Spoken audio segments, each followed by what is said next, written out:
그러면은 좀 시작할 수 있겠구나. 알파벳은 띄고 단어 정도 쓸 수 있느냐. 그럼 할 수 있겠구나. 초등학생이라면 이런 두 가지 요건을 갖추면 언제든지 우리 아이는 쓰기를 할 수 있다라고 생각을 하시면 돼요. 그리고 이렇게 스텝 바이 스텝 두 가지 중요한 요소, 생각하게 하는 팁과 또 많은 어휘, 그리고 써야 할 어휘, 문장, 그리고 써야 할 내용까지를 서포트하면 우리 아이는 언제든지 잘 쓸 준비가 되어 있다고 보시면 돼요. 자, 그걸 하기 위해서 기억을 하셔야 되는 게 쓰는 활동을 잘 하려면 많이 읽어야 돼요. 그래서 리딩하고 라이팅은 뗄 수 없는 관계예요. 읽지 않고는 라이팅을 할 수가 없어요. 그죠? 나중에 라이팅을 정말 영어로 쫙 잘하게 되면 딱 주제만 가지면 굳이 뭐 읽지 않더라도 쓸 수 있게 될 수 있겠죠. 근데 사실은 저도 그렇지만 주제를 딱 놓고 글로 A4 한 페이지를 다 우리말로 외워라 해도 한참 걸려요. 이 쓰다 보면 이 말이 맞나? 다시 지었다 썼다. 근데 아주 오죽하겠어요. 그것도 영어로 해야 될 때. 그래서 항상 많이 읽으셔야 돼요. 영어책 한 권을 읽으면 우리 애가 이제 예를 들어서 어머님이 영어가 막 이 목에서 나와서 막 이렇게 스피킹을 많이 하고 싶다라고 했을 때는 영어책 한 권을 읽으면 영어책 한 권이 이렇게 바닥에 딱 놓여 있다고 보시면 돼요. 그래서 이게 차곡차곡 쌓여서 이 목 있는 데까지 차올라와서 그게 넘쳐나야 아이가 말을 하는 거죠. 그러려면 굉장히 그런 걸만 생각해도 그렇다고 이제 두꺼운 동화책에서 한 서너 권 해가지고 채우는 거 말고 그렇게만 따져도 굉장히 많은 책을 읽어야 된다는 얘기예요. 근데 아이들이 영어를 잘하려면 우리 애가 정말 영어를 잘하게 하려면 영어를 잘한다는 거는 듣고 말하고 읽고 쓰고 이 네 가지가 다예요. 그러니까 삐그덕거려서는 안 되고 특히나 우리나라 같은 환경에서는 특히나 삐그덕거리면 안 돼요. 라이팅이라고 하는 것이 ESL 환경에 있는 나라, 예를 들어서 뭐 우리 아이가 미국에 이민을 갔어요. 엄마랑 같이. 그랬을 때는 환경이 듣고 말하는 것만으로 충분히 어느 정도까지는 그걸 커버할 수 있는데 우리나라 같은 환경에서는 그것 갖고는 부족해요. 아까도 말씀드린 것처럼 자기가 스스로 쓸 수 있을 때 문장 단어라도 하나씩 써서 나갈 때 아까 같은 활동을 같이 하면서 아이는 눈으로 확인을 하는 거죠. 지각을 하는 거예요. 자기 스스로 인지하는 거죠. 맞아. 이거 어디로 가야 되는데. 그래서 이게 틀렸구나. 그래서 답이 얘기할 때는 사인만 줘도 맞아. 그럼 다시 라이팅 할 때도 그래. 이거 어를 써야 되고 여기는 S를 붙여야 돼. 라는 것들이 자꾸 아이가 스스로 지각하는 거죠. 그래서 그런 활동들이 굉장히 필요한데 그것이 바로 라이팅이 해줄 수 있는 파워예요. 그러니까 눈으로 자기가 보고 쓰면서 자기 생각을 정리하고 그걸 가지고 다시 스피킹을 할 때도 활용하고 리딩할 때 보니까 여기 어디로 갔네? 여기 S 썼네? 이렇게 지각하게 만드는 거야. 이제 그런 활동들이 라이팅 할 수 있는데 또 그렇다고 한두 번 딱 얘기해주고 아이가 다 알아서 한다고 그러면 우리 아이는 천재죠. 자, 그 다음에는 아까도 말한 것처럼 생각을 나누시고 뭐든지 나누셔야 돼요. 이제 한글로도 우리 아이들이 우리 아이가 저희가 초등학교 1학년인데 글을 이제 한글로 쓸 때 보면 참 이것밖에 안 나오나 이렇게 생각할 때가 있어요. 그래서 이렇게 지도를 하다 보면 내가 원하는 글을 요구할 때가 있어요. 그 다음 생각은 이거 그냥 아이는 그냥 받아 적기만 하는 거죠. 근데 그러고 나서 잠깐 생각을 해보면 이게 아이는 뭘 배웠나 라는 생각이 들어요. 모든 과정은 러닝이라는 과정이 있는데 러닝은 결과가 아니라 자기가 실수를 통해서 생각을 하나하나 곱씹어 가면서 배워나가는 게 스스로 인지해 나가면서 배우는 게 러닝이에요. 그것이 영어 학습엔 보다 많이 필요하고 우리 다른 학습에도 굉장히 많이 필요하지만 언어라고 하는 학습은 딱 떨어지는 어떤 공식이 적용하는 게 아니에요. 그래서 자기의 생각을 담아내는 거라 다양하게 담아낼 수 있어야 되고 또 다양하게 담아내자면 다시 첫 번째로 올라가서 다양하게 담아낸 생각을 읽어야 되고 그렇죠?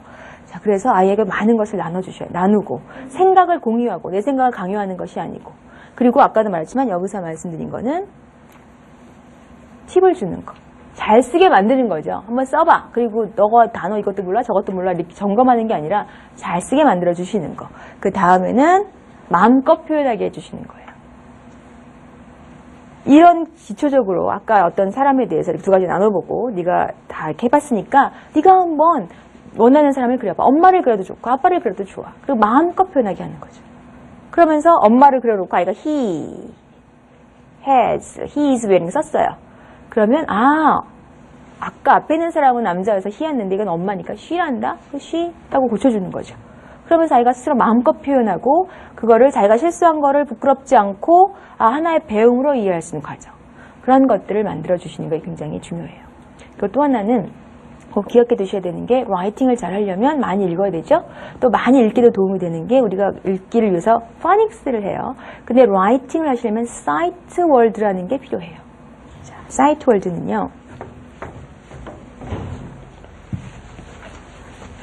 사이트 월드 들어보셨죠? 어떤 아이들은요. 파닉스를 하지 않고도 굉장히 글을 잘 읽어요. 어떤 아이들은 파닉스를 해야 잘 읽게 돼요. 사이트 월드라고 하는 거는 사이트 월드라고 하는 거는요. I나 he나 is, was, she, this 이런 것들이 다 사이트 월드예요. 어떤 파닉스 체계하고는 약간 맞지 않고 그런데 글을 읽을 때는 굉장히 많이 나오는 frequent word로 많이 등장하는 얘네들을 모르면 글을 못 읽어요. 그렇죠? 근데 이런 것들이 왜 특히나 리딩에도 중요하지만 라이팅에 중요하냐면 아까도 여기 보셨지만 I can 그렇죠? make cake는 파닉스에 배울 때 우리 long bar를 배울 때 한다고 치더라도 나머지 it나 is나 이런 것들을 아이들이 여기서는 아까 그래프 오거나이즈 했을 때는 big이나 make, cake는 다 주어진 언어인데 I, it, is 이런 것들은 주어지지 않았죠. 그런 것들은 사이트 월드로 아이들이 터득해서 초등학생 정도라면 몇 번 보고 몇 번 읽고 그러면 이런 것들을 가지고 문장을 쓰면 아무 문제가 없는 거죠. 그래서 사이트 월드도 항상 같이 부모님들이 아이들하고 같이 할 수 있게 도와주시는 게 좋아요. 사이트 월드는요, 널치 사이트 월드가 있어요.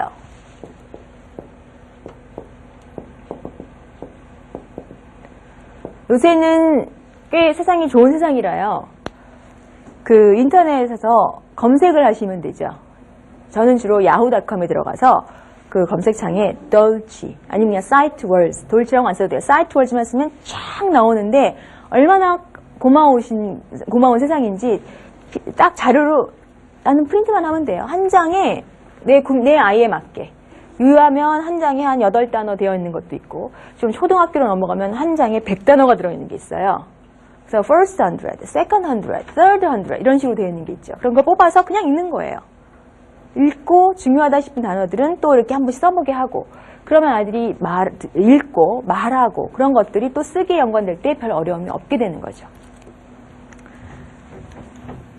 그래서 라이팅이라고 하는 것이 결국은 나중에 보여지는 결과가 아니라 처음부터 시작해서 주제를 선정해서 주제를 가지고 생각을 모으고 단어들은 또 어떤 게 있는가 또 그런 것도 생각해보고 써보고 그러다 문장을 써보고 틀린 거 고쳐가면서 다시 거기다 마지막에 사진도 붙이고 색칠도 하고 그림도 그리고 그래서 자기만의 결과물을 만들어내는 것 그게 바로 라이팅이에요.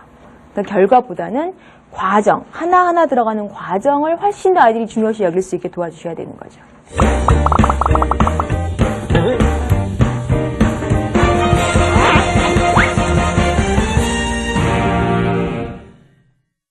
자, 이제까지 라이팅에 대해서 정리를 다 해봤습니다.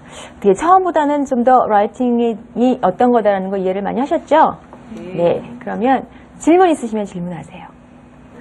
라이팅에 관한 질문은 아니고요. 네. 저희 아이가 지금 4학년이고 작은 애는 5살인데 형 보고 많이 배워요. 네. 그런 거는 있는데 큰 애가 성격도 성격이지만 지금 어느 정도 레벨이 올라가니까 이제 영어학원에서 이제 많이 암기를 해서 네. 그날 이제 숙제 낸 거는 그 다음 시간에 테스트도 하고 하는데 거기에 너무 부담을 많이 느껴서 처음에 저학년 때는 많이 흥미로워했는 영어가 지금 많이 부담스러운지 많이 지쳐 있어요. 근데 이거를 지금 계속 그런 식으로 가져야 되는 건지 아니면 아이에 맞는 다른 방법을 시도해야 되는 건지 그게 지금 고민인 것 같아요. 예.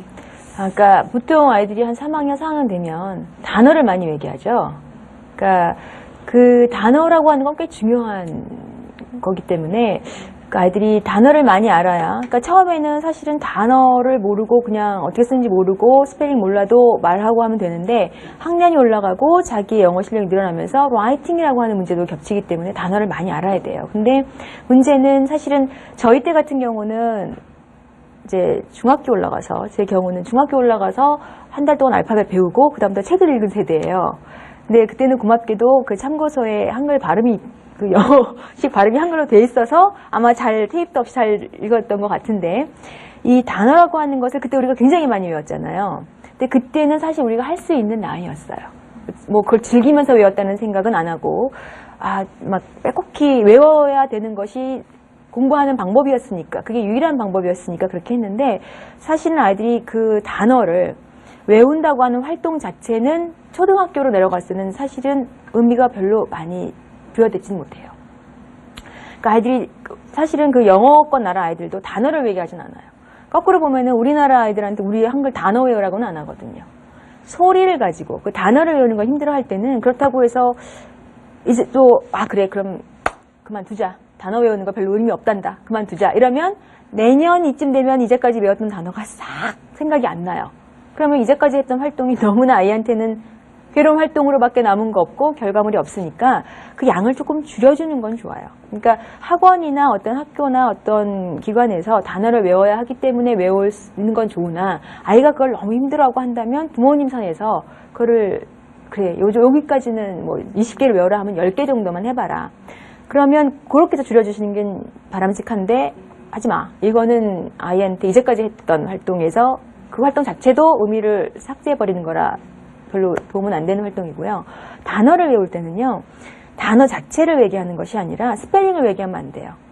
예를 들어서 뭐 fire가 있는데 F-I-R-E 이렇게 외우면은 그걸 잊어버리면, 쓰지 않고 잊어버리면 6개월 있으면 싹 잊어버려요. 그런 예를 제가 많이 봤는데, 언어라고 하는 걸 공부할 때는 처음에 소리를 듣잖아요.